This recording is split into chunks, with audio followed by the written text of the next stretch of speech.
London fire, no more survivors likely, say rescuers. Rescuers do not expect to find anyone else alive in the West London block of flats which was engulfed by a massive fire, the fire service says. London Fire Commissioner Danny Cotton said there were still unknown numbers of people in the smouldering ruins of Grenfell Tower, in North Kensington. People have been desperately seeking news of missing family and friends, after 12 people were confirmed dead. Police have warned the number of deaths is expected to rise. 34 people remain in hospital, 18 of whom are in a critical condition. The Queen said her thoughts and prayers were with families who had lost loved ones and the many still critically ill in hospital. Prime Minister Theresa May, who was visiting the scene, has promised a full investigation, as questions are asked about the speed at which the fire spread.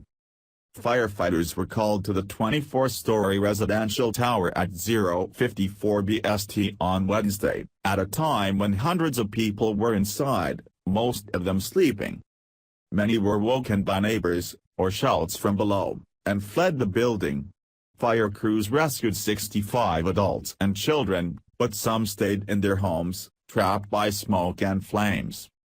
On Thursday morning, Fire Commissioner Ramscotton said a brief search of all floors in the tower had been carried out, but the severity of the fire and amount of debris meant a thorough search would be difficult and painstaking. The building is to be shored up before more thorough work can begin inside. The cause of the fire, which took more than 24 hours to be brought under control, remains unknown. Dozens of people left homeless spent the night in makeshift rescue centres, as well-wishers signed a wall of condolence near the site. London-born singer Adele and her husband visited the scene on Wednesday evening, and was seen comforting people. Singer Rita Ora also pitched in, helping to sort donations outside the tower. Photographs and messages in English and Arabic have been left for loved ones. Alongside them are words of anger and calls for justice, with people saying their safety concerns were not listened to. The local authority, Kensington and Chelsea Council, said 44 households had been placed in emergency accommodation so far. Through the night, people have been donating food, clothes and blankets for those left without homes. By early morning some volunteers said they were overwhelmed with donations and returning people in vans away. One volunteer Bhupinder Singh said, "It is times like this that the best of our community comes out. This is where you find out how good it is to be a Londoner."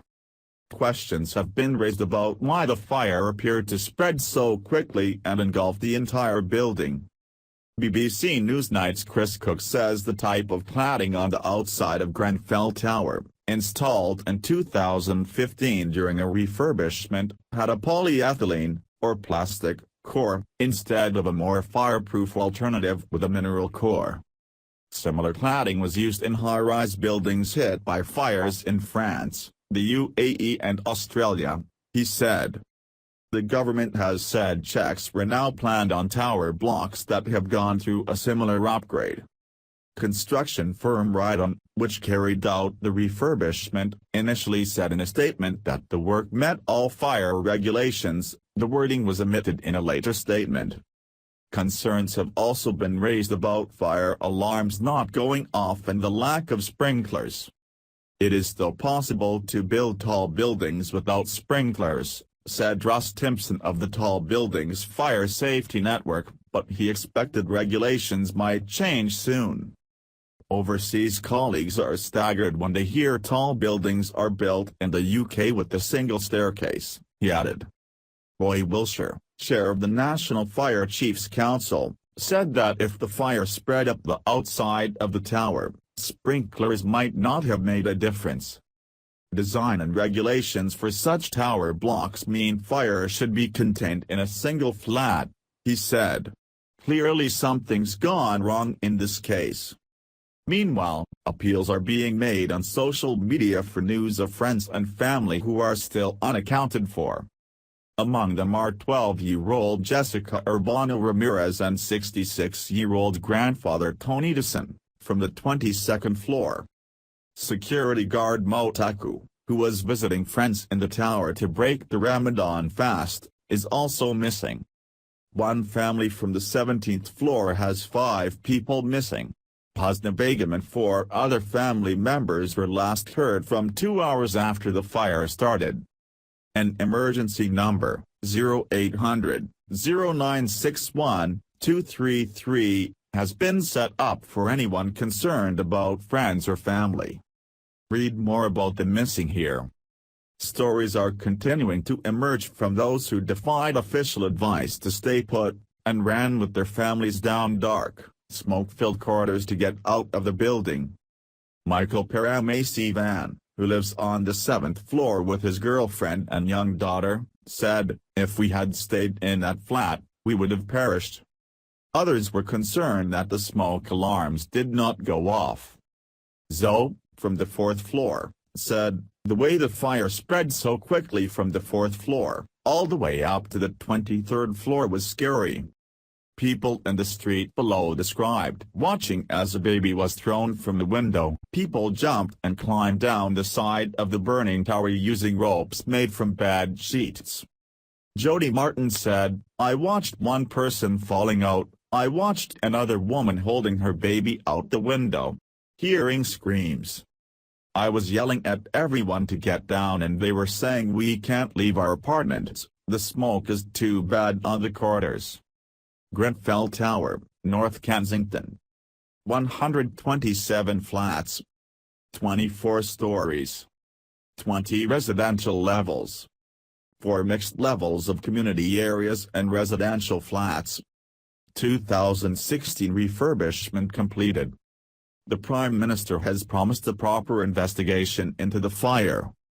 But Labour politicians are calling for answers from the government.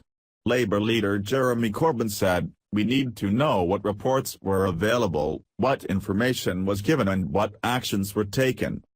A review of building regulations covering fire safety was promised by Prime Minister Theresa May's Chief of Staff, Gavin Barwell, last year, when he was a government minister, but has not been published.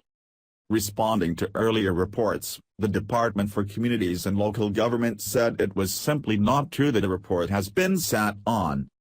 Following the Lakanal House fire in South London in 2009, in which 6 people died, the coroner recommended a guidance relating to fire safety within the building regulations was simplified. The government said this work was ongoing. The government also wrote to councils encouraging them to consider retrofitting sprinklers, as recommended by the coroner, a statement said. Southwark Council was fined £270,000 for breaching fire safety regulations after the Lakanal House blaze. Thank you for listening.